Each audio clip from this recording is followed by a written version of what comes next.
star in this game, Dan Quinn, and he is standing by right now with Paul Steigerwald. Gentlemen. Thank you very much, Mike and Danny. Another big night for you, making some plays, a couple of assists, a nice shorthanded goal, and all the way around, the Penguins just came out smoking tonight after a tough loss in Toronto. It looked like you wanted it here tonight after that one. We're tough to figure out, aren't we? I mean, I was surprised. Next, I think we had 4 goals in the first 6 or 7 minutes, and obviously it's a little easier to play the rest of the game with that cushion, and we did a pretty good job of it. Consequently, we got 2 points. You obviously had to be upset with what happened in Toronto. It's not just a matter of trying to figure it out. I guess it's also a matter of pride. Nobody likes to get beat like that, and it seemed like the guys wanted to go out and change it around tonight. Well, you can't. Bygones are bygones, and it's. I'll say in fairness to the players, I mean, everybody was, from the management standpoint, was disappointed in us, but from the player standpoint, it was when we go to cities like that. It's 2 games in Toronto, we came out flat.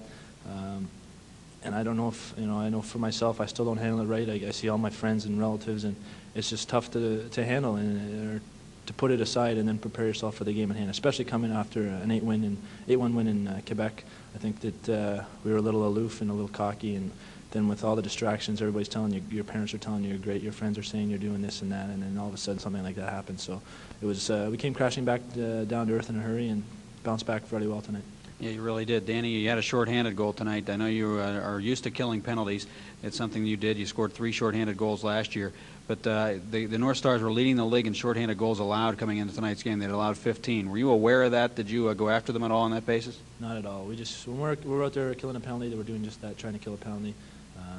We had a couple of chances there during that 5-minute. I think we had 3 or 4 2-on-1. So it's just the way I guess their power play works. We had there's never an intention to purposely score a shorthanded goal, and tonight Randy turned a puck over at the blue line, and I went from there with it.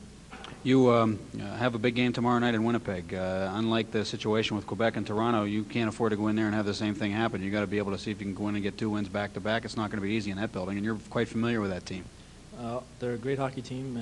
I think they're 3rd overall in the league, and they really want to get 2nd spot in that division. They're coming off a 1-1 tie, I think, with St. Louis on Thursday, so they're sitting there waiting for us. And like I say, they're a great hockey team. I think one of the best in the league, and they'll be a team to reckon with in the playoffs. I think they could be the surprise team this year, as Calgary was last year.